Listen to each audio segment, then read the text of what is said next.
Beautiful Tuesday morning it is, and welcome to the Lusaka Star Radio Magazine program, a program which discusses issues affecting our communities. And today happened to be the 5th of November, the year 2019. Remember, you, our dear listeners, are always given chance to come through and participate by calling the number 0211 29 34 35.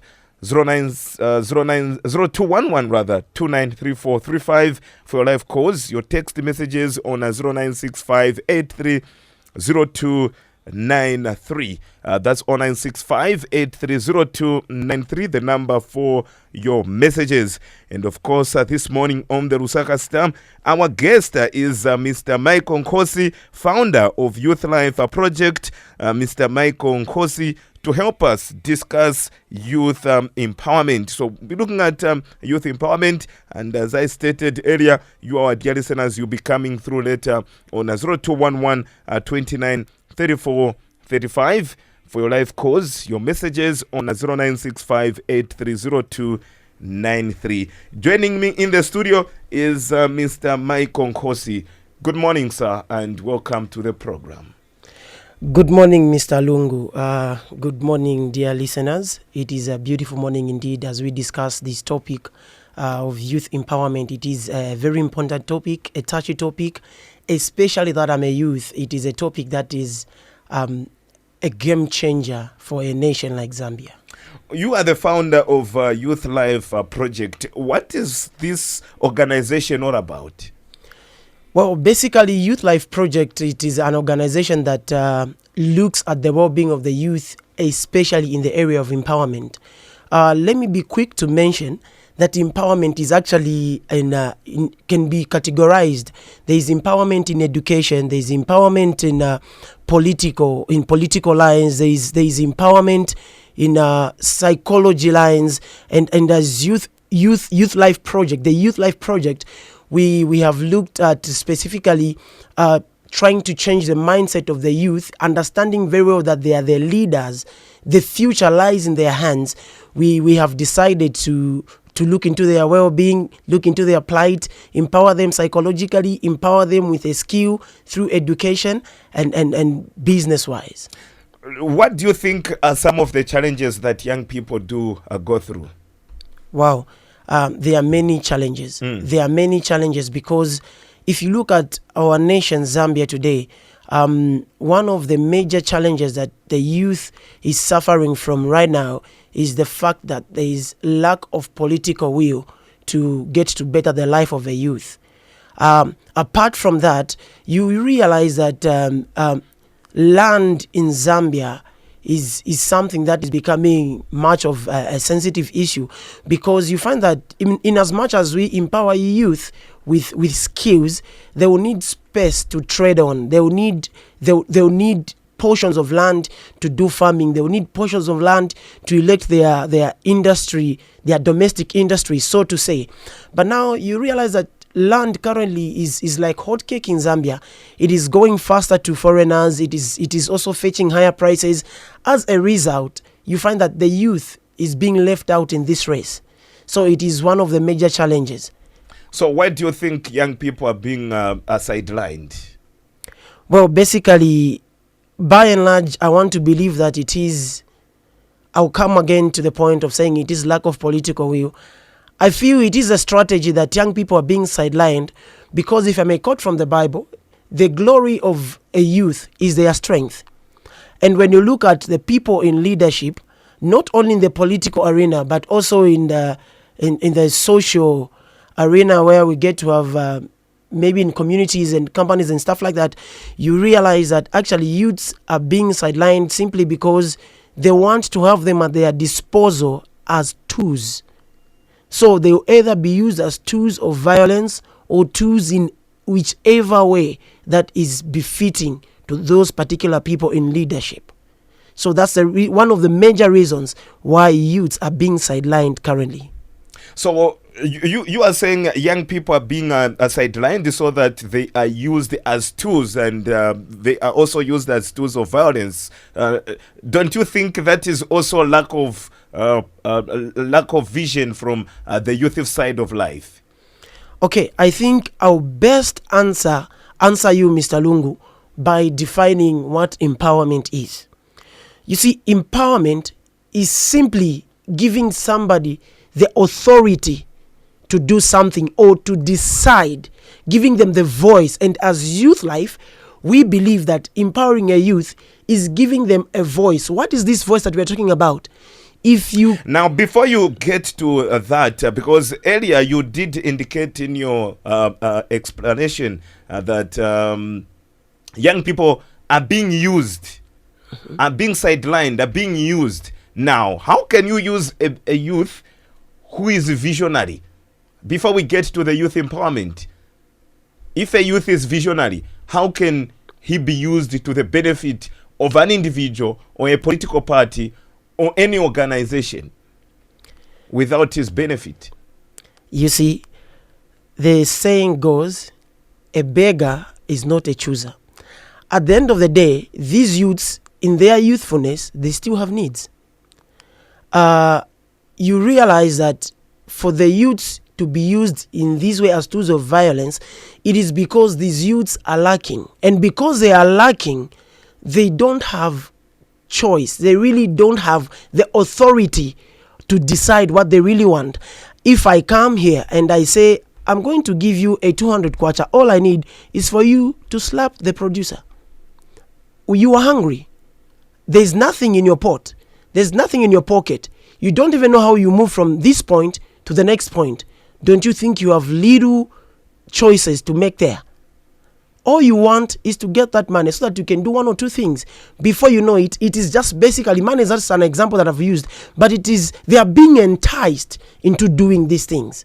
It is not out their ultimate will. If you follow them one-on-one, we go in the field, we talk to these youths, and you realize that some of these youths that are actually being used as tools of violence, for instance, they're actually not proud of that. They just don't have better things to do. If they had better things to do, these youths will be busy doing productive things. These youths will be busy bettering our economy. Let's look at youth empowerment. Before we get any further, for the sake of our dear listeners out there, what is youth empowerment? Yes, so youth empowerment, it is the authority or the power that you get to give to somebody to make their own decision. When we talk of youth empowerment, by and large, what we are saying is, it is the autonomy that someone is given or a youth is given to decide for themselves. You see, there's something special about this empowerment thing. It is, in other terms, saying freedom. When you give the youth the empowerment, the right empowerment, you are giving them freedom to make sober decisions. So who is supposed to empower this youth? The person that is supposed to empower this youth is a leader in the community, is that leader in the church, is that leader in the constituency, it is that leader on the provincial level, it is that leader in the nation. You see, the duty of who is supposed to empower this youth exactly, by and large, lies in the leadership at every level, so to say, at every in every aspect and at every level. Why? Because youths, as they grow, there are stages as they come up. There are stages when they want to experiment all these things. But you see, if these youths are being sat down, being mentored, being taught what to do here and there, being brought closer and being shown the way, I will tell you the truth, very few problems we shall face such as we are facing. Let me try to ask you this way. You've said the political leadership, the church leadership, the community leadership is supposed to empower these young people. What role does parents play when it comes to youth empowerment? Because they are the owners of these children. I want to proudly say, you see, I'm quite young, very young indeed, but I had a privilege in my growing days where when you are sent or when you meet an elder, you do something foolish in the road, you do something silly, every elder you get to meet at that particular point when you are misbehaving, they are actually able to slap you. They are actually able to correct you. They are actually able to scold you. You see, the responsibility of nurturing this youth is a community responsibility. We cannot narrow it down to a home per se. Of course, we say charity begins at home. I agree 100%.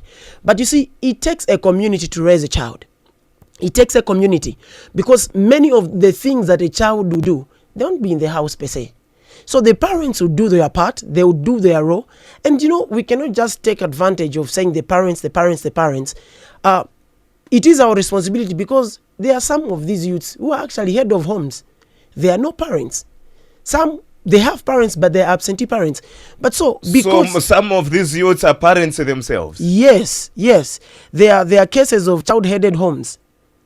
You see, parents maybe died a bit earlier, and one of the youths just took up the mantle of parenting, and they started running with it. And you see, that's like giving a gun in the hands of a civilian, which is quite dangerous.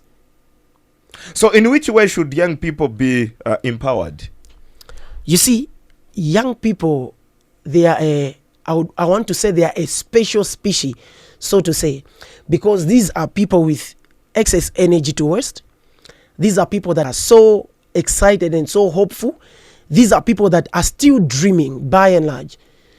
The only way that we can get to harness these people, it is coming up with community programs, communal programs, communal gatherings. Use sports, use whichever means that you can use to get to lay a platform where you get these youths and talk to them, mentor them, nurture them in the way they should come up. Because you see, it's quite sad that nowadays we seem not to have community wars. Community halls. In the olden days, I remember my parents telling me about they call it Hall of Fame. That's what they said, Hall of Fame. In today, we don't have that. And a sad story in Kalingalinga is that where we used to have one per se, there's a police station now. So naimwe mnapuzirako ku Hall of Fame. Atapunzira ku Hall of Fame. Not really. Yes, but I understand. You just reminded me of those days. The community halls and other facilities that young people can use in the community. Those pitches that young people used to play football from are no longer existing, because they have been given to the people with money to build houses on them. So they have become plots now. Exactly. That's a sad situation on the ground. Unfortunately, just Paseria Papakalingalinga, I witnessed an incident. That pitch at they call it the pitch at Big Market.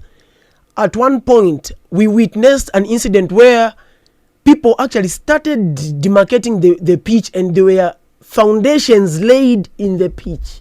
And if it's not like that, in most cases, you find that the pitch itself is encroached. So even activities they are being limited, because not all the youths want to play soccer. Not all the youths are just interested in playing football. No, some of them wants to be athletes in terms of the actual running. Some of them wants to play basketball. Some of them wants to play netball.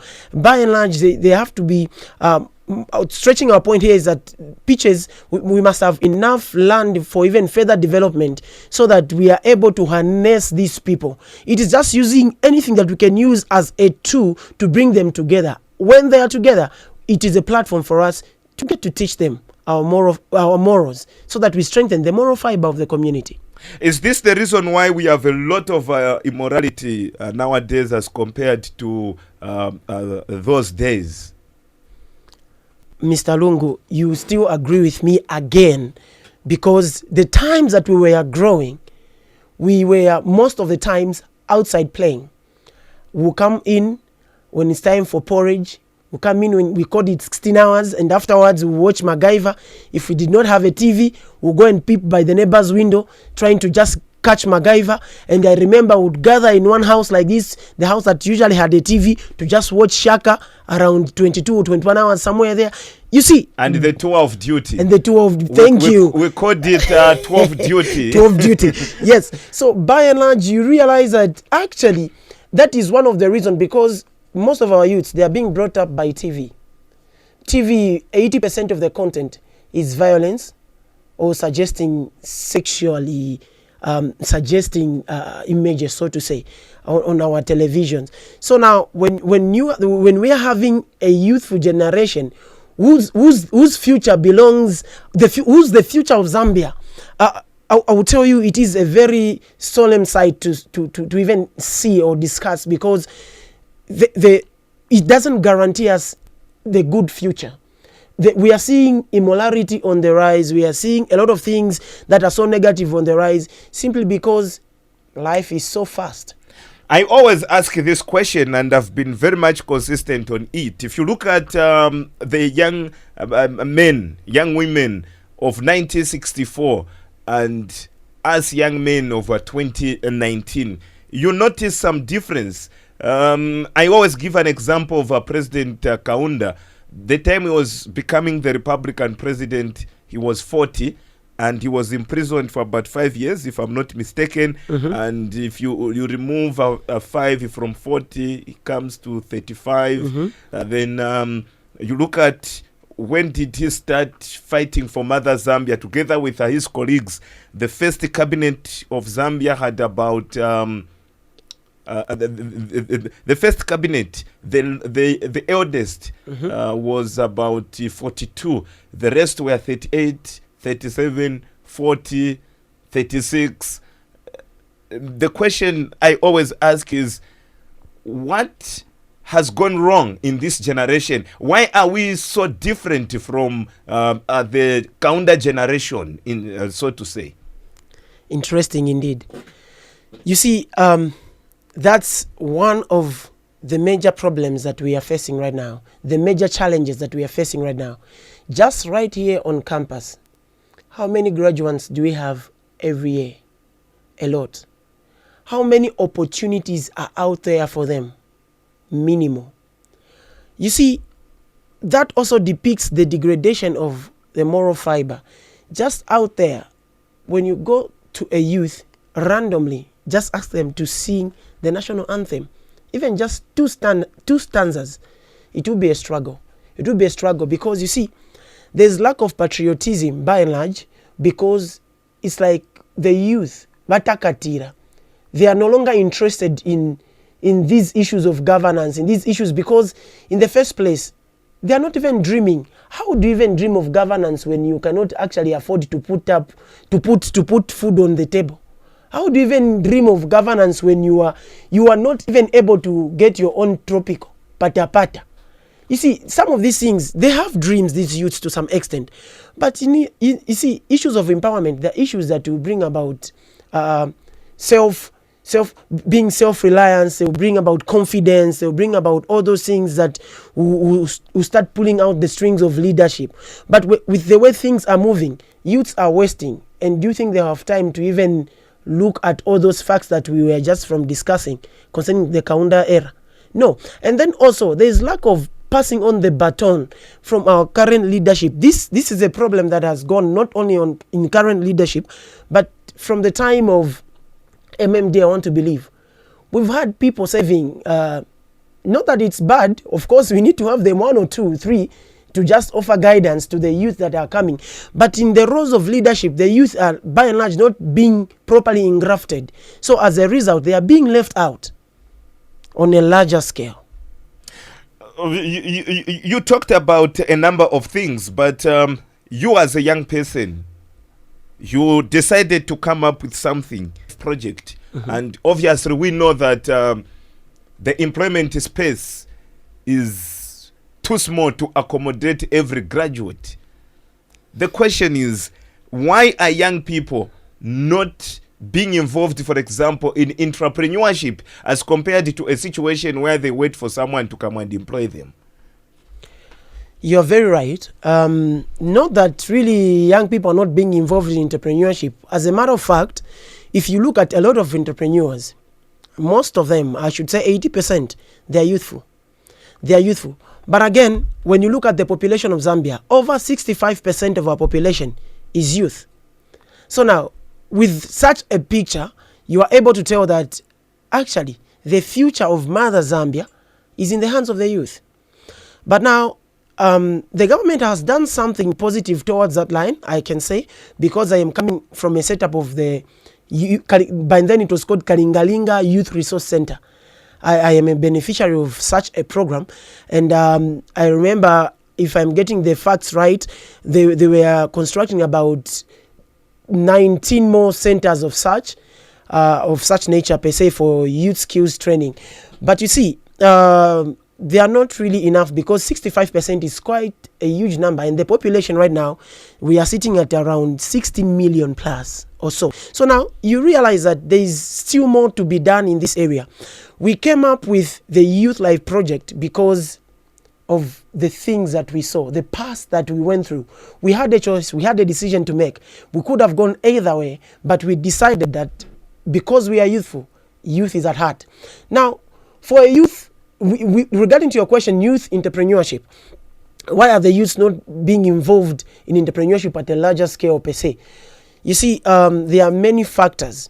One of the factors is, you see, you cannot just send a youth on an entrepreneurship tour, so to say, or business venture, without imparting them with skill. In the first place, they need skills. It's like what I had said.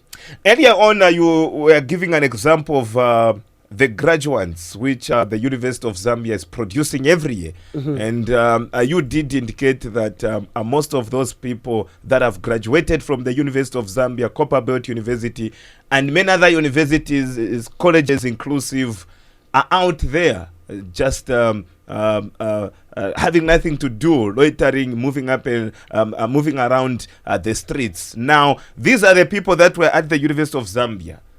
They have been empowered with the knowledge. Others have got the skill, but they are waiting to be employed.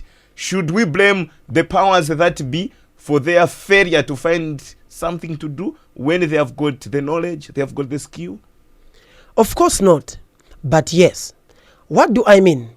No, because in some of these faculties, these people are graduating with the actual skills that when they go out there, they just have to make a difference, because regardless of not being employed, they can actually do 1 or 3 things with the skills that they have received in respective courses.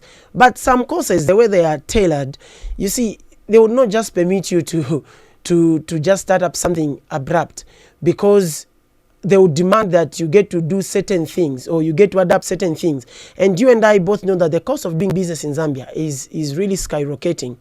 So to just get started, of course, we've had a few successful stories that they began from nothing. But take, for instance, you just graduated as, okay, let's say a nurse. Do you think you start your own clinic as a nurse? No, you can't, unless something is done to empower you in terms of actually getting employment. But we have to tailor our courses and deliberately set up policies that will encourage even a mere nurse to be able to get to do something of their own. We have to look at the policies. We look at the powers that may be in deliberately putting up structures that will support such people. As a result, it is... Who is to blame for the sufferings of many young people in our country? It's a good question. Who is to blame? One, it is the society and themselves. Why are we saying the society? The society has become too busy for the youth. The youth are basically growing like wildfire. There is no one who's growing them. There's no one who's nurturing them. There's no one who's mentoring them. You see, there is power in mentorship, because when you are being mentored, you are being helped to avoid certain things, and you are being guided. It's like the potholes that those people went through, you don't have to go through them, because they will tell you, here, this is what you ought to do. Here, this is the step that you ought to take. But you see, we are saying the society, and we've defined why we are saying the society, and now we are saying the young themselves. Some young people have actually had the opportunity to sit with great men, to be mentored, to be taught. But you see, they've just not taken up the responsibility themselves to actually make a difference.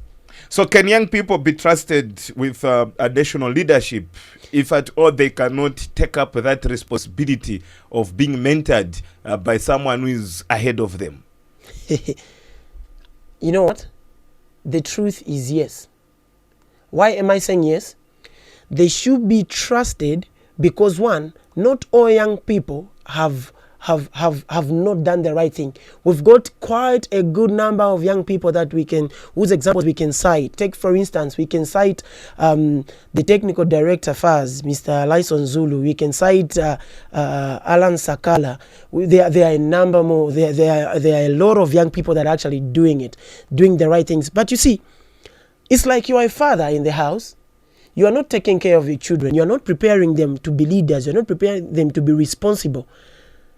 As when time for you comes to live and bring them to the helm, you will not be comfortable because you know as a father you have not done the right thing.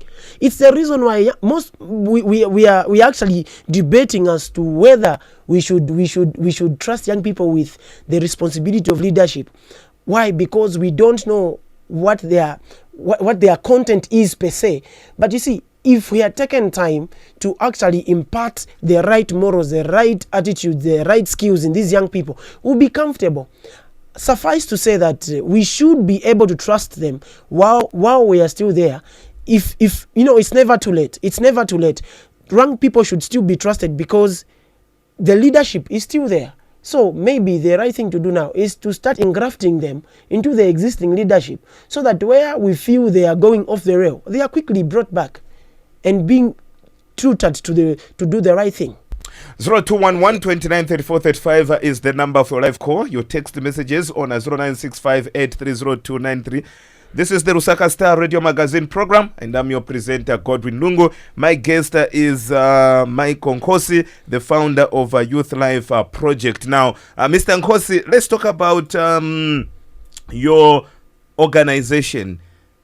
We are discussing youth empowerment, and you have highlighted a number of reasons as to why young people should be empowered. As an organization, how many young people have you empowered? Okay, so before I even go further in stretching the point as into how many people we've empowered, allow me to just give a brief background of the organization, and so that people should understand as we are discussing going forward. The Youth Life Project organization started in 2015 at a very minimal scale. We didn't wait for what should be, and we just started with what we had. As I had said, that there are a few more successful stories with starting to regarding to how you start. But now, Youth Life organization has up to this point empowered. We have empowered 22 youths in various skills. We have sponsored them to take up automake. We have sponsored them to take up food production, power electrical, carpentry and joining, metal fabrication, and the like. What prompted us, the vision that we have is trying to create a society that is well balanced enough to support development for the youth. And that's just another form of empowerment that we've taken. Youth Life, for a long time, it has been a dream. I am coming from a background where EduSport, I grew up in the EduSport family. The EduSport family, way back in around the early 2000s, we had a few organization mushrooming in sport. We call them Sports for Development, the likes of EduSport, I Want to Believe, Grassroots, Sports in Action, and the like. So now this organization, I was a beneficiary of such establishments. I'm coming from a background where we didn't have anything as a family. As a matter of fact, I was selling in the streets of Kalingalinga. I sold to Nshaba, Jaton Kwacha. As a street vendor? As a street vendor, yes. Like that. And you know, I had a dream. I just wanted to become and just get to talk to people, preach to people about responsibility and all these things. And being the beneficiary of this somehow gave me a platform to comfortably advocate. So you are a beneficiary of what? Of sports for development programs. Sports for development program. Yes. Okay. In the early 2000s under Edu Sport. Okay. Yes. And now these programs, because we were a group of talented guys like this who would play football, these programs, it was called Edu Sport, by the way, because it was education through sport. So through the skill that I had in soccer, I was sponsored to go to school. At least I went to school up to grade 12 under the sponsorship of Edu Sport. And as a matter of fact, you see, these development programs, they also had a limitation. And that limitation is what we've come to sort out as the Youth Life project. The limitation was you'd go to school up to grade 12. Yes, it's a good thing. But that's just like removing the veil off your face. You get to see things as they ought to be seen. You begin to dream. You begin to look at all these things ambitiously. You begin to want to become. You begin to think in a way that you never saw things before. Now, because of that, these programs had a limitation. That's how far they went. They cannot take everyone they are sponsoring in to work for them, because we used to be volunteering. I remember we went to Norway for Gothia Cup, Gothia World Youth Cup, Norway Cup. When was that? In 2002. 2002. Yes. I remember that time there are a lot of people that went to Gothia Cup under Chiparamba Soccer Youth Academy. So you were together. Actually, Chiparamba was our competitor, so to say, when it came to soccer. But they had a similar program as well. Chiparamba went to Gothia, also went to Dana. Those were the strongholds: Denmark, Dana, and Gothia, Sweden. But as for EduSport, we went to Norway Cup, and we also went to Gothia. So Chiparamba would meet them in Gothia Cup. Yes, those were the same times. So now, when we looked at that, we were exposed to that level. But now, when you are done with your grade 12, what follows next? All you have is school and football. Of course, you are hoping that one day I get to play professional football and all that. But as a matter of fact, numbers don't lie. Only about 1% or less get to break into professional football.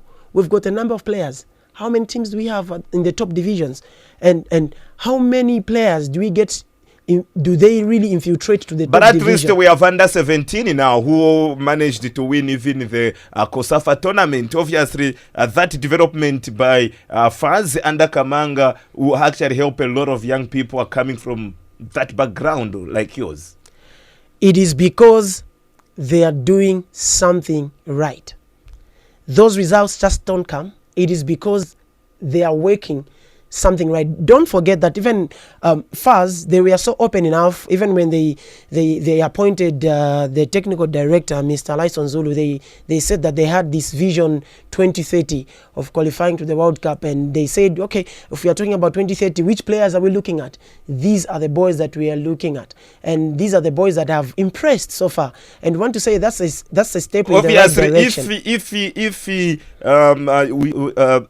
In 2002, for example, you managed to play to go to Sweden, Norway, Denmark. If it was this time, maybe you could have played for under 17, because most of those young boys who are in the under 17 are coming from these academies. Of course. So is it a right thing that Kamanga has brought in as well? Well, it is a very right thing, but not to dwell so much on soccer, because I'll be tempted. We are discussing about skills. So soccer is one of them. Actually, it's one of them, of course. Yes, so we can't run away from it because we have seen about 28 players benefited. Those that went for COSAFA Cup, they were supposed to be 28. After the MRU, it was discovered that 2 were overaged, so they were trimmed to 26. And the 26 are the beneficiaries of that. We saw they even managed to win the Under-17 COSAFA Cup. You would be interested to know that actually the technical director, Mr. Lyson Zulu himself, he's coming from such a background. He's part of the entourage that used to travel to play Gothia Cup and Norway Cup under EduSport. Thank you very much. Now let's get to your organization. You said you have empowered about 22 in different life skills. Yes. Okay. So you can just name them for the sake of our dear listeners out there. Well, naming them will be a mountain to climb. But Not naming the people themselves, but the different skills. Oh, okay, even better.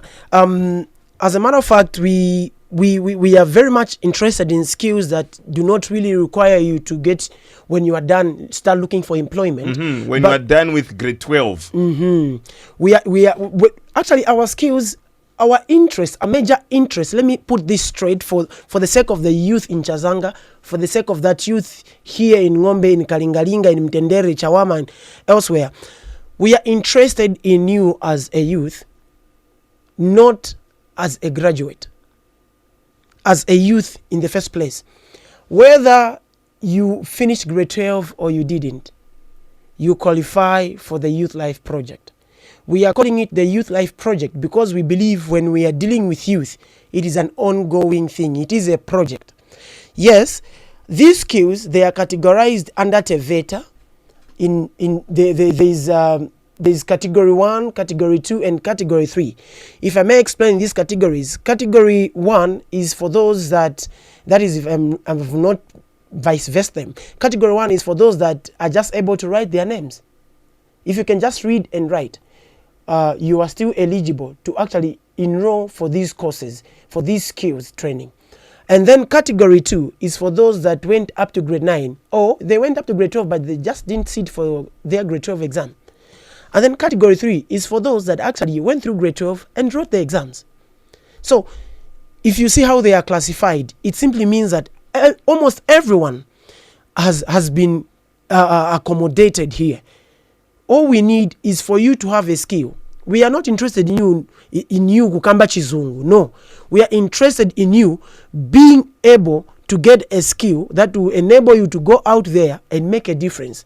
We are not saying you go out there and start looking for a job. If you find a job, well and good, you can go ahead. But you see, we are not restricting ourselves to job seeking. No, we are letting it so wide because we believe that when you get this skill, you can actually start your own business and you can grow in that. You can even bring in other youths, and that's the future. Because elsewhere in this world, even in big economies, employment is becoming an issue. Major corporations are basically trimming down. So what guarantee do you have in an economy that is not so stable, such as ours, and just across the world, so to say? You want to put your reliance, your 100% in being employed. I think that is not going to settle. As we get to open the lines, you are the beneficiary of street vending. And the government has come up with an SI to ban street vending. What is your comment? You see, that's a hearty issue to me because before EduSport came in, I was brought up by a single parent. I thank God. I was brought up by a single parent and whose survival was being in the streets, selling that popcorn, selling that groundnut for 50 kwacha, selling that fritter, selling that what we call local buns. Yes, all those things.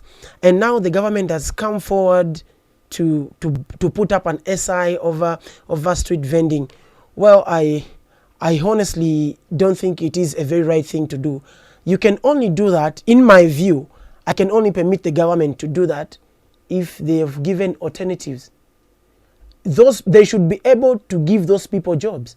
Because some of the people that are actually in the streets, they are graduates. It's like what we are saying, they did not wait to be employed. They actually intended, they decided to just get in the streets and do the hustle in order for them to flow. Just not so long ago, there was a story covered on TV where one of the people in the streets and the other one was a bus conductor, was actually a student at CBU, and the other one was actually a graduate from CBU. So now you see that all what these people are doing is just trying to survive.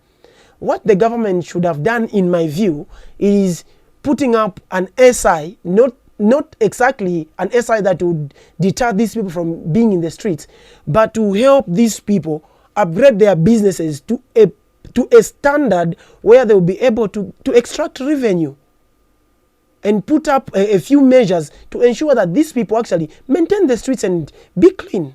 I think that's what the government should have done. Thank you very much. We can allow our dear listeners to come through and add their voices as well. Remember, we are discussing youth empowerment, and my guest is Mr. Michael Nkosi, who is the founder of Youth Life Project. The number for live call, it's 0211 29 34 35. That's 0211 29 34 35 is the number for live call. Your text messages on 0965 830293. That's 0965 830293. You can come through and be part of the program. This one is saying, morning Godwin and Mr. Nkosi. It is me Vashinze wa Kulilanda. Mr. Nkosi, we are following you. Now, this organization, who is the main sponsors? Or who are the main sponsors? Who pays you for the the office bearers, and what is your benefit in return? I have the orphanage. How can I meet you? That's Vashinze wa there. Am I permitted to respond just now? Yes, you can. Okay. Well, like I had said, this has been a dream. It has been a dream. It has taken us a lot of time to get here, but I thank God. We did not wait for the sponsors per se. We started sponsoring this ourselves. We are a group of young people that came together, putting up their 2 kwachas together, and started doing something. When we shared this vision that we had to our friends in the diaspora, they came up and said, oh, okay, that's a good thing. Well, we do not have sponsors per se as well, but we'll partner with you in putting up the little kwachas that we may also have. And right now, we do not have a specific sponsor to say these are our sponsors. But my co-founder is Birgitta Vod. Birgitta Vod, she's a Norwegian lady who I shared the vision to, and she felt she's been part of EduSport, as a matter of fact, for a long time, and she felt this was a fresh idea that was going to help the many youths, looking at the violence that is escalating and all these things, and the research that we had carried in 2015 and 2017, whose indications are actually coming to pass now. She said, okay, we are going to work together in doing this. So we don't have sponsors per se, like we can say we've got the NORAD sponsoring us or we've got the UN sponsoring us. No, the little that we are having is coming from individuals like you and me in Zambia and in Norway and elsewhere that people would be interested to come through. All right, this one is saying, hi Godwin, that man sounds brilliant and responsible. All that he says make a lot of sense, as elders have not really helped the youth. However, even the youth themselves are a letdown. We have empowered youths politically, e.g. in the last general elections, a lot of youths were adopted and voted as councillors. Most of these local by-elections have been caused by these youths who have defected because of money.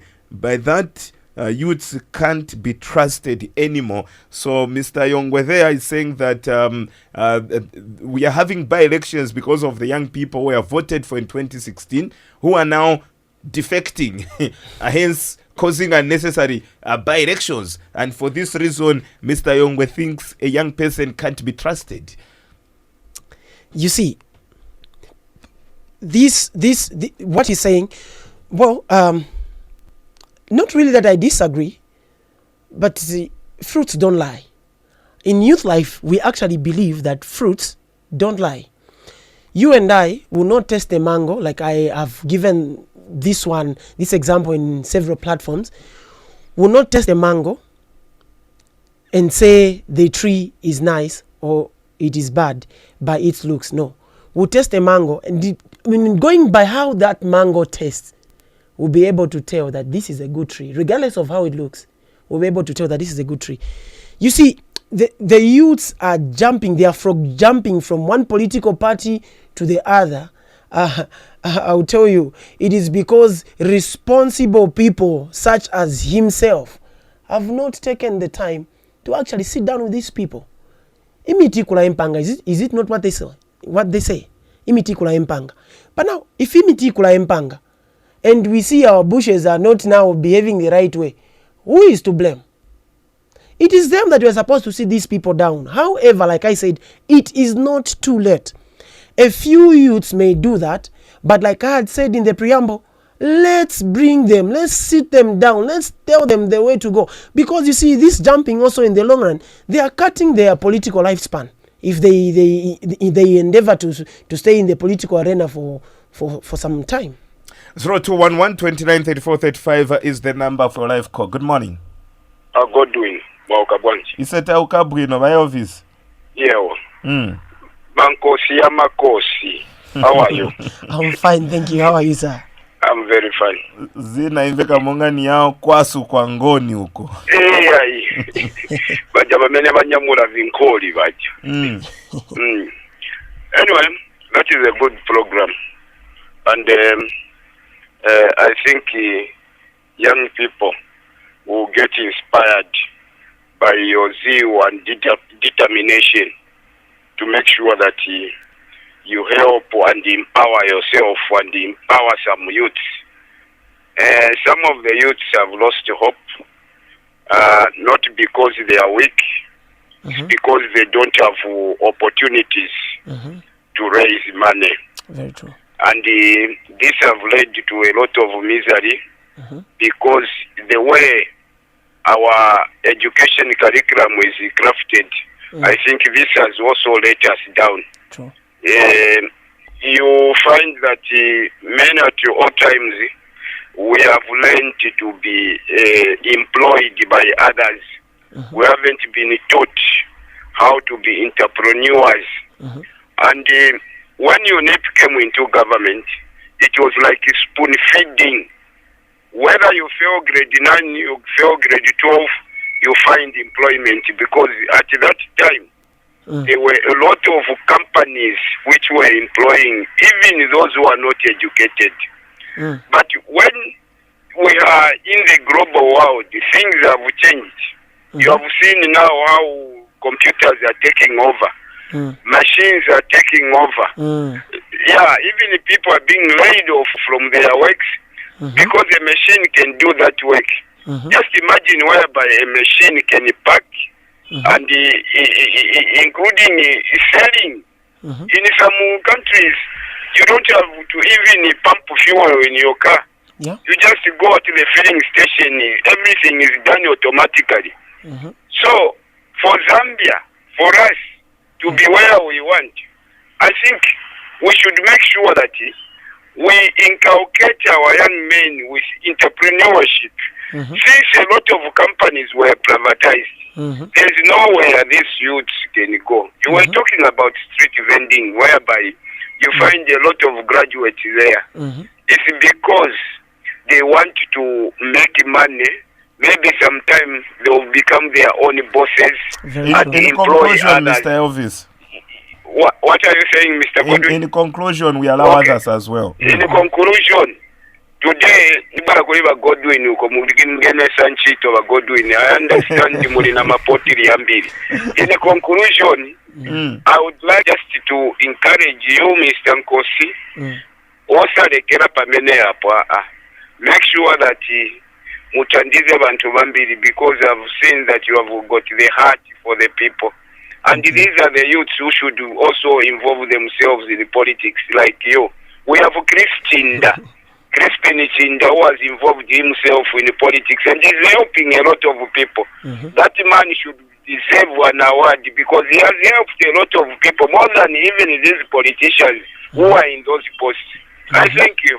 Thank you very much. Wow, that's Mr. Elvis there coming through and adding his voice as well. Good morning. Good morning, moderator. The governor himself, how are you? No, the governor of Ntumbachoshi is okay. How is Godwin? Very fine. You can go ahead with your comments, sir. Thank you. Mulibwanji Wankosi. Ise tilibuino wa governor mulibwanji. No, tulibuino ni murusaka muno ni kamba ni mwameni. Pantu kulibena ngu wamene siwazi wa kinyanji. Ni mwameni. Yeah, great to the previous quarter. Imwamuzi wa chechi bemba.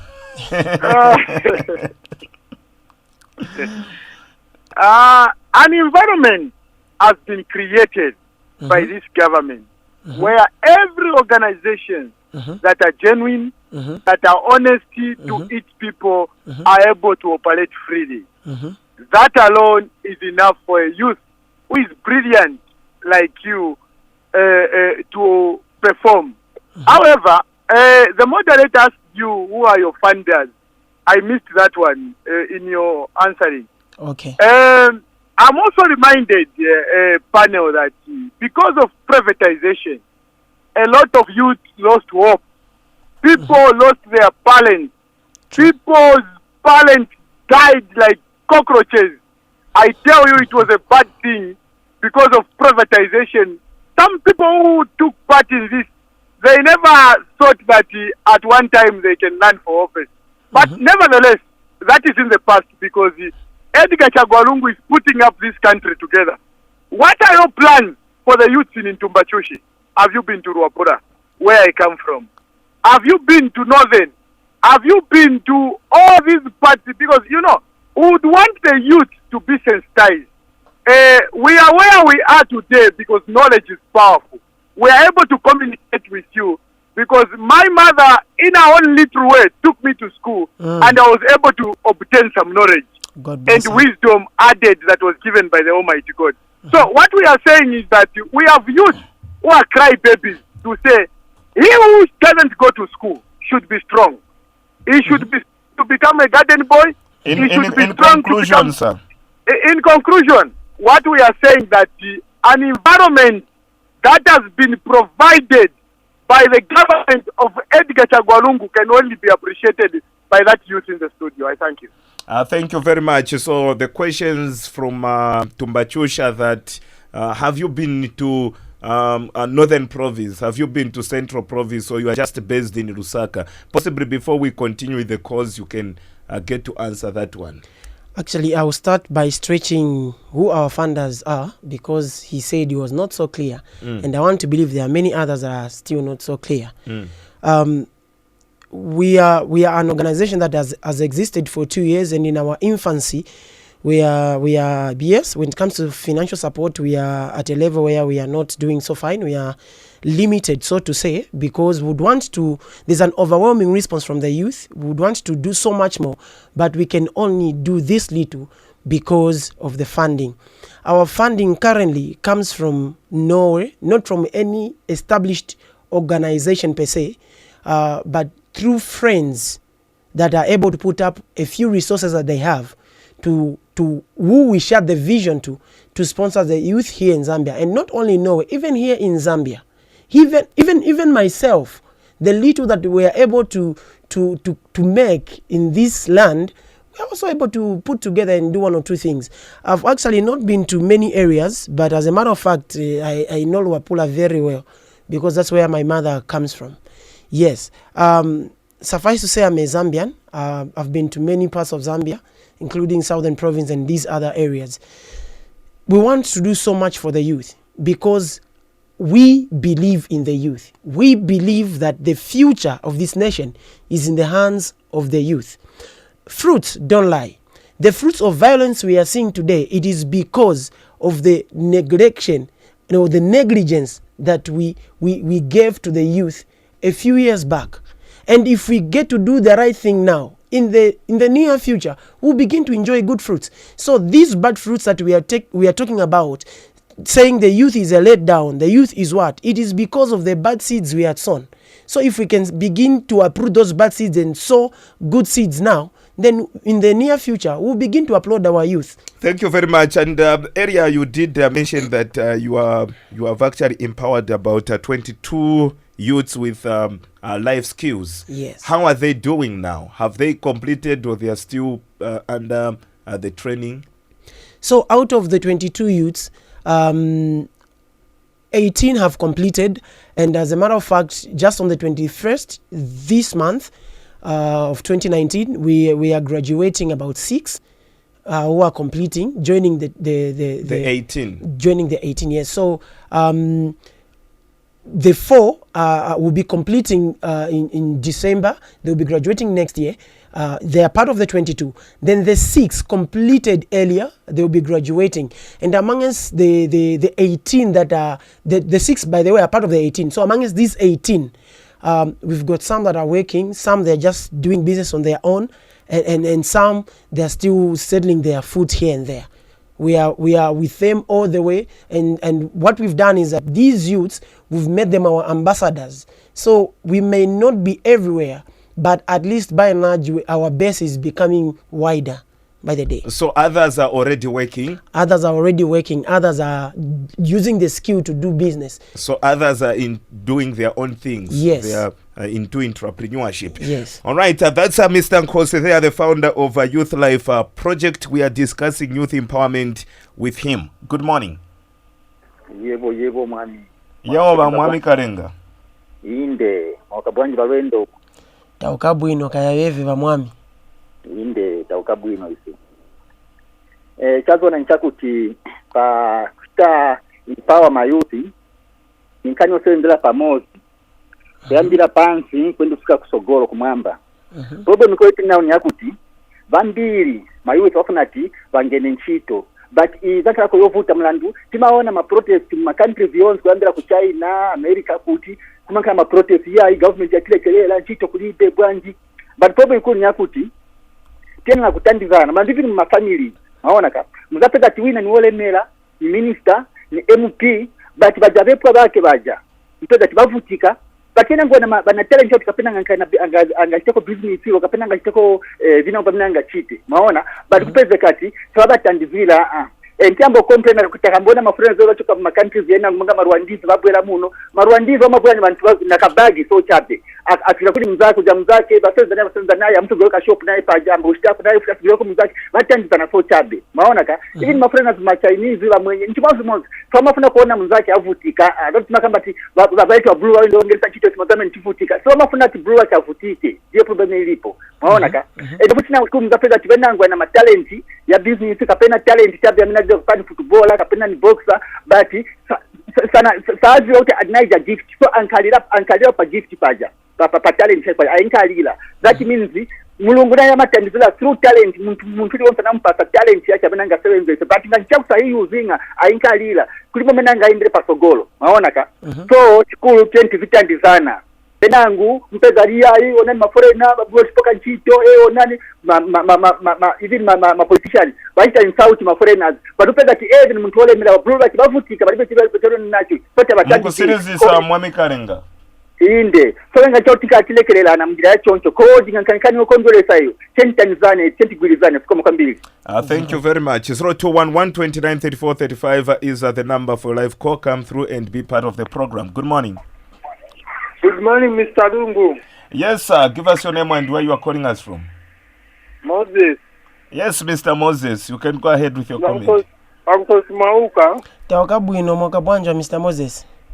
Taukabwino, your story is very touching, but I believe that you have made it because of your faith in God, and there you are having that vision, trying to help your fellow youths who are in the same situation.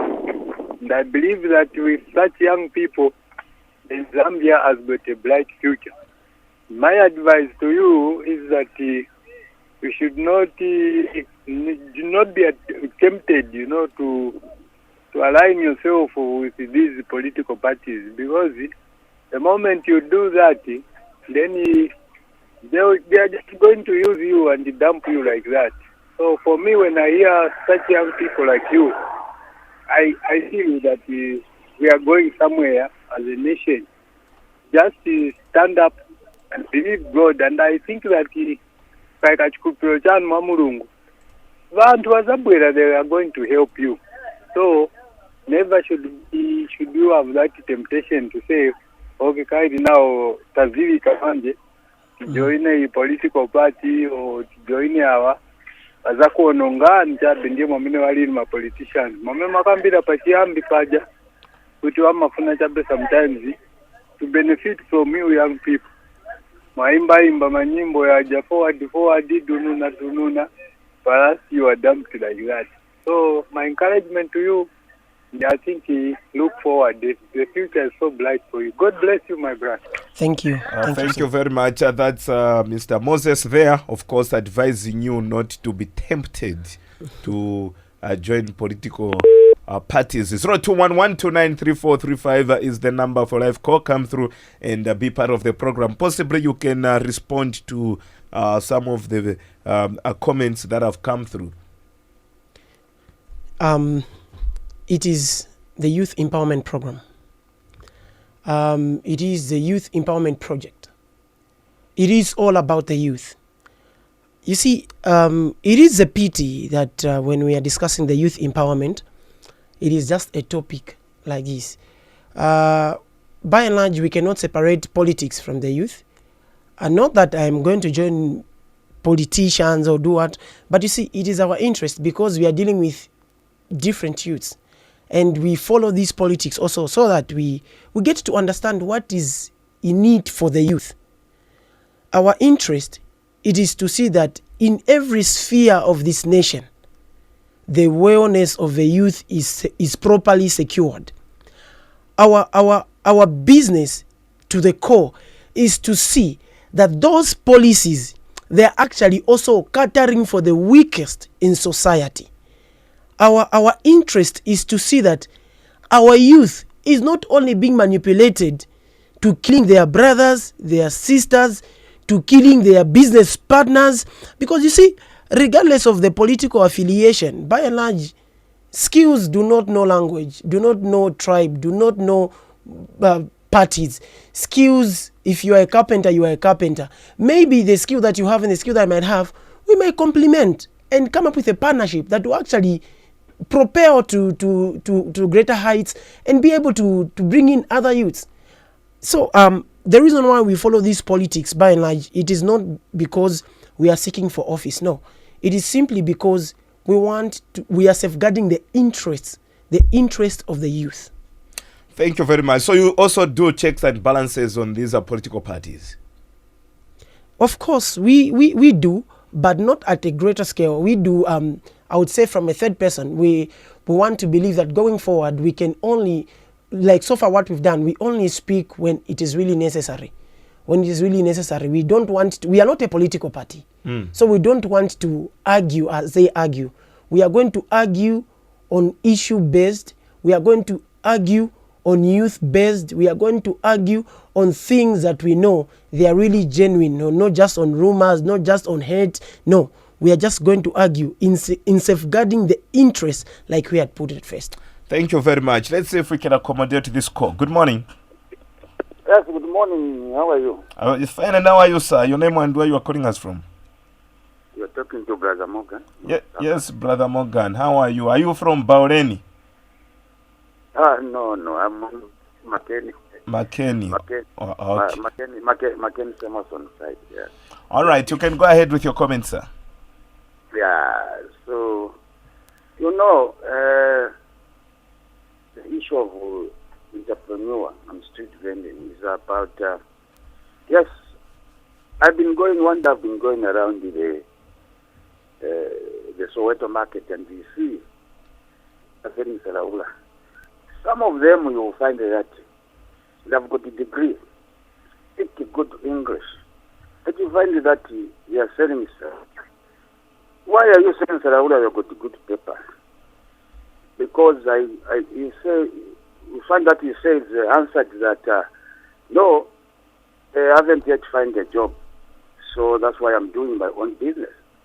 And when I'm still applying a certain job, I supposed to do something else. So this is the issue why we are saying that you people at UNZA there, you shouldn't just waiting for the white collar job. You know one thing I can tell in life does not mean that when you get a degree there you are going straight into the white collar, into that certain company. You have to learn other things. Some people there they think that a farmer in Fontaine is a good business. You can go and start gardening. You can go and start eating chickens. So these issues is really what I'm telling you. You can apply people. What more when you finish there? We've got a full-time degree. You apply the job. They're not answering you until 5 years. Are you going just to wait and fold your arm? This is the issue what we are saying, and you, the youth, learn what you have learned, take it to the community, and the community to learn from you. This is only the point what I wanted to say. Thank you very much, my brother. Thank you very much. It's 0211 29 34 35. That's Brother Morgan there calling us from McKinney Simpson. All right, so you can come through as well and be part of the program. Good morning. Mr. Lungu, good morning. Yes, good morning. You sound like Brother Namanda. No, Simple Kaneo, yes. Simple Kaneo. Wow, Mambo Palana. Wow, we've lost Simple Kaneo there. Come through again and be part of the program. 0211 29 34 35 is the number for your live call. You come through and you'll be part of the program. Hello? Yeah, boss. Yeah, boy. Yeah, morning. Morning. Though I'm able to hear myself. I think data is on the data. Yeah. Hello? Yeah, data and the on data. Okay, yes, you can continue. Muziwa itikana ziko yatu na ni wambili wamene wapunzira vamene vana ma degrees kuma skulu kuma chani but kailiwo munthu olonga tiwasiriza skulu sunga nkhale chabe ufunika uchitako something chamene chingakutandizeko pa umoyo wako ologulisako kasalaula kachani chizaoneka kuipa yayi because ni way yakuti uzitandiziramu poembekeza vabwino kuti vioneke kusokolo ni vambiri vantu vini vamene vali pamene apo pa skulu pa UNZA vonse kuti wakatizama skulu apo embekeza kuti tonse pakati kangena ntchito vena wazangena ntchito nango wazaenda mmabusiness vena vazachita vosiyana timachita vosiyana tonse tevana ungapunzire wafika pa level pautiona but nopunzira but uzapezeka kuti vanochitani vinango because muzoke titikana AI ntchito ukachita apply uzaembekezera kuti vakuyange penango uzapeza kuti vatenga munthu inango vafakapo niso chapo so akambe kuti no ine kasalaula kangaka nikachita abandon olo kapena tikanthemba kangaka nikataire kunja ukalibe kuona vintu vabwino kameka jakanthemba nukaikako nzeru ungapange shop ikulu nochita employ vantu mambo sevenza puno bwino ndiye mwamne ifunikira kunkhalira zikomo boss zikomo kwambiri. All right, 0211293435. Mr. Nkosi. Yes, sir. Your response. You know, it is what I'm hearing the listeners say. It is very important.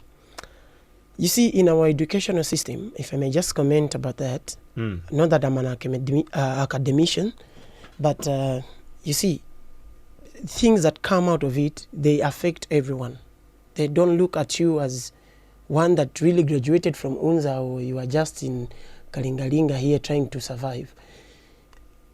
If our education system, by and large, was tailored in such a way that it will promote entrepreneurship, we see a lot more graduates doing well. But you see, when they are, from the time they started school, we were told the common motto actually was education is the key to success. Well, it wasn't entirely true. It was like when we were told in grade 1 or 1 to 3, saying 1 minus 2, the answer was it can't. Then when we went to grade 8, 1 minus 2, it became -1.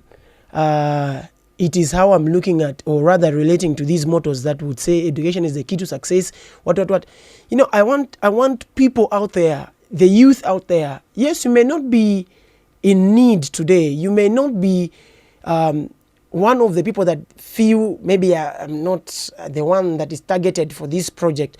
But you see, the way it works or the way it is, I would want to implore you to look at education as a platform just, not as something that will enable you be successful. No, that's not a guarantee. But when you graduate, or when you go to school, have the mind of trying to do something at the end of the day, so that so if education is not a key to success, then what is it? Neither is it hard work, because that's what we were taught, and it doesn't matter for how long it has been in the public domain that it becomes entirely true. No, but it is education. But it is true to some extent. It is education, it is hard work, it is smart work what becomes the key to success. It is not just one thing. Education is one of the things. We've seen people being employed because they have got good papers. Of course, and there are a lot more that are not employed who do not who have these same good papers. They've not been employed. They have these good papers. To you, success is by chance? Not necessarily.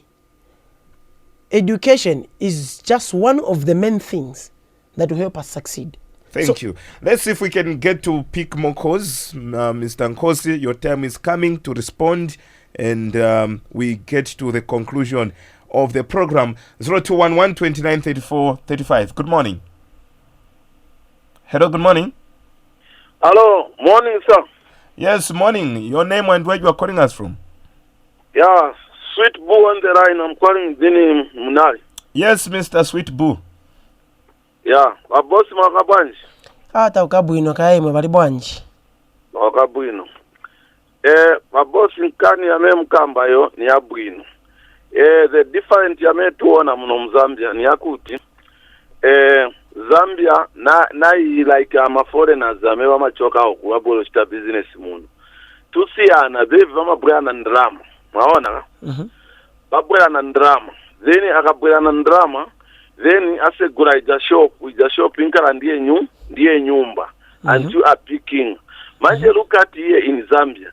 Like in me, I'm Zambian. Nizasegura shop. Nizasegura shop. Mzapezegati. The same shop ija yame nilipira. Then na nyumba nilipira. Then yanganeko ma families yari kumunzi. Then yanganeko na family yanga. So mzapeza tikutine ni picking, it will be very difficult. Maona? So because of ndrama Mzambia munozivuta. Maona? So sembe government enzo chitako empower bantu pas mtuma soft loan jagu tungatengeko kandrama kangono then uchita business ubwezako pangono inkalako better, but zapeza ati when you go but kuli youth empowerment fund futi kai. Sorry? Kuli youth empowerment fund munashita ko apply kwa mene kuja. You know my brother, it's very difficult to go and get that youth empowerment fund ija. It's very difficult. Uzapeza ati bajantu bamewe batenga ndrama ija nibaja makada zibali kusokolo bachipani. Like someone wamene sorry mu structure yao, you can't get that money. Come in mwa compound mwa market kulibe posivioneka bena ngubezo feeling amafomu kwa batira ndarama so chabi zinangena. That's the difficult, my brother. Tupe mpango government ya chitako soft loan jagu at least muntu aperekako ingono every month, not watenga 3 million then bakuza ati per month ufunika kupereka 400. Then it's very difficult to muntu kutapikinge mu 3 million per month apereka 400 as a picking a brand ufunika mu 3 million apereka ko 150 per month so 120 per month. Sorry, but Sweet Boo, pakuti mupeze let's say mukangwe kupereka 400 kwacha per month ya loan nishi business muchita business bwanja nekangwa kushita raise yo ndalama muri 1 month. My brother ngati mwachita business like unga nizingati manje profit ya unga kasaka kamozi ni mafiri kwacha na 5 kwacha. I sure my brother unga zikamba tu unga pede unga zigurisa 20 bag kuri banga gure 20 bag pede unga. Naona uzapeza pede ugurisa kapena ni 5 6 ngatulina mwai.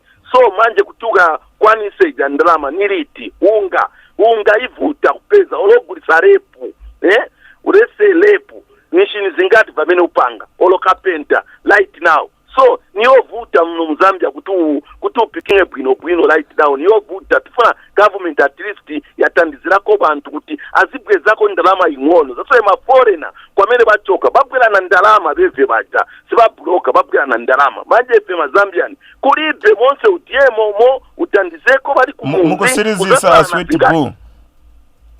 Mukusirizisa mukusirizisa tupe mpaka at least Muzambia muno inkareko better business inkaleko better kuti government izitandizako loan ngati utenga 500 utenga 5000 at least ubwe zako per month bakufakako pa 350 kwacha inkalako better ziko mai. Thank you very much. 0211 29 34 35. We can pick another call. Good morning.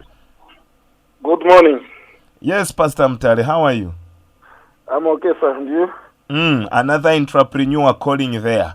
Yes. How is your business doing? Business is okay. So, so I even tried. Okay, your contribution. Yes, good morning, my brother. Good morning, sir. Yes, I want to also talk about business. Yes, sir. Cost of business in Zambia is high. Very high. Very high. I just want to give you an example. If you want to start your business, you have to go to council. You pay trading license, which is 833 kwacha. You go to Pakra, you have to pay 150. 150. Depending on the nature of business. Yeah, like me, I'm in manufacturing. Okay. Yes, and you have to go to ZRA. Now, if you don't have that money, where are you going to get it from? Because if I recall, before the elections, they were dishing out, the same money, to Nakatias. But us here, we never saw any, cash.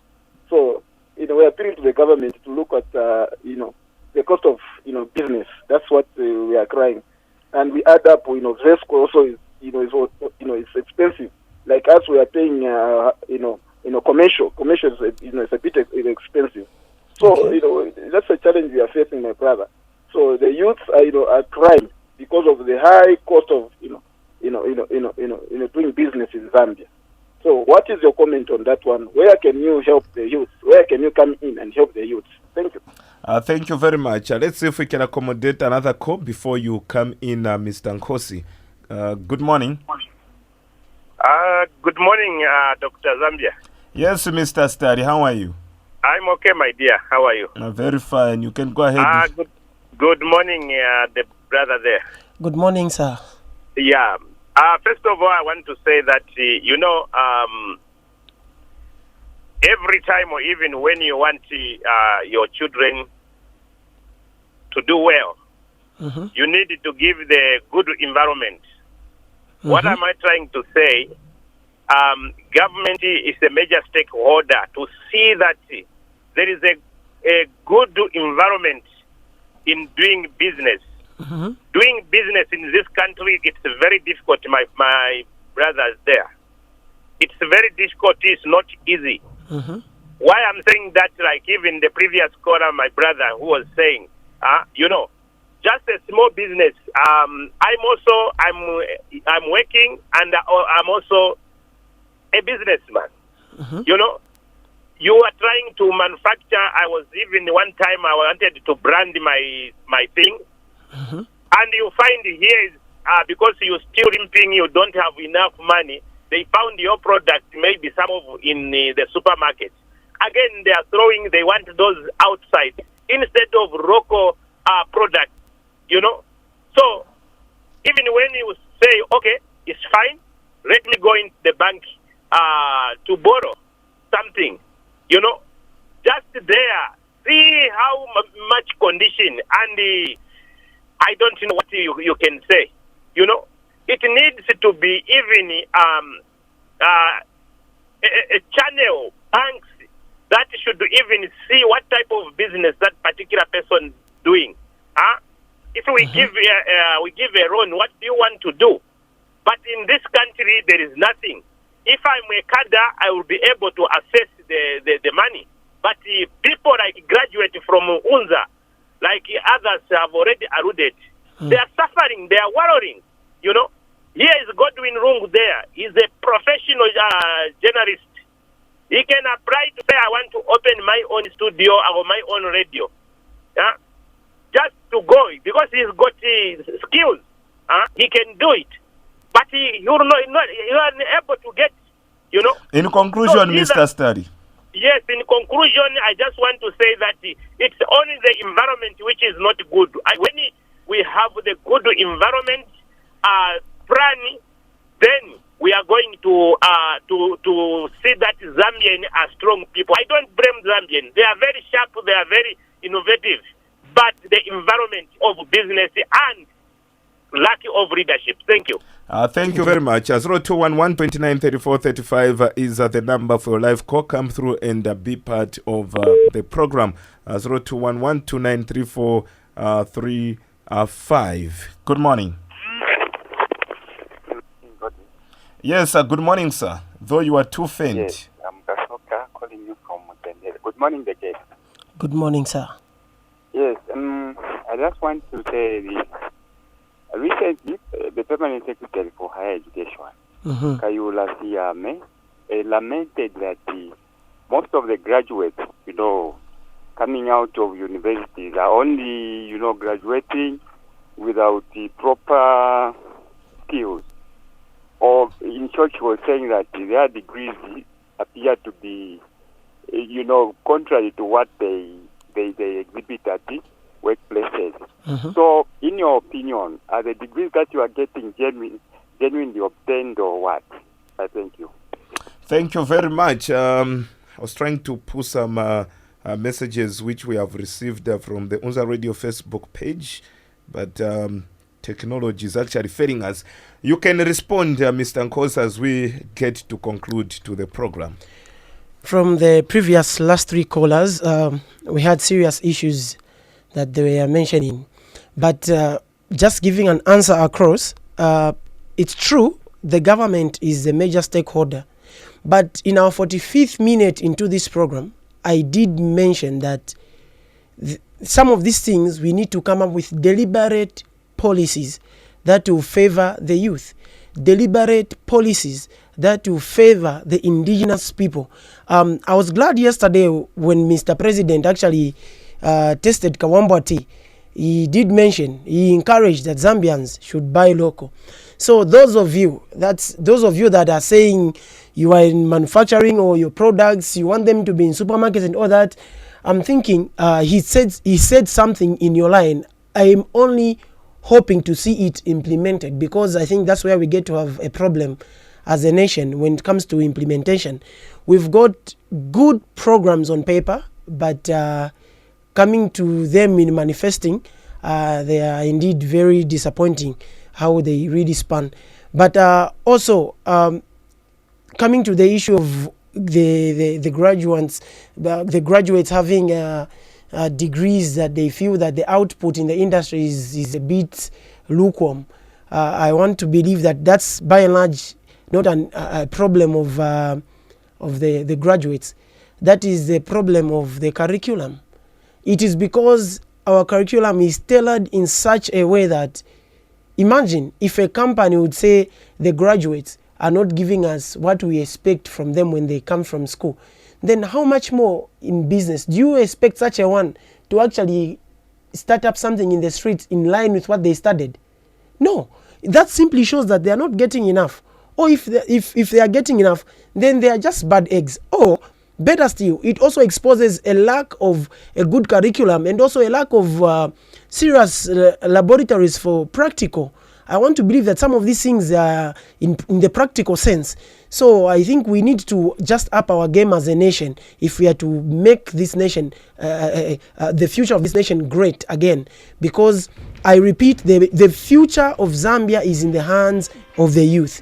The future of Zambia is in the hands of the youth. Thanks very much, Mr. Nkosi, for making it to the program. But before you go, you can actually give us your concluding remarks as well as your contact details. Well, I want to appreciate you, sir, for the platform that you've given us today. It is a rare one. However, in our conclusion, we are appealing to those people in leadership. We are appealing to those people in the community, to the youth themselves. We are appealing to you. I am your fellow youth. Let's pay the price of being responsible to secure the future of this nation. In our conclusion, really, we say fruits don't lie. So the fruits that we are seeing now, if we don't like it, it's because we've done wrong things. Let's do the right thing so that we like the fruits going forward. Thank you very much, and that does it for today on the Lusaka Star Radio Magazine program. We are looking at youth empowerment, and my guest was a founder of a Youth Life Project, Mr. Michael Nkosi. Until tomorrow, when we bounce back with another yet exciting edition of the Lusaka Star. Shalom, shalom, and enjoy your day. This has been Godwin Lungu on behalf of the entire UNZA Radio crew.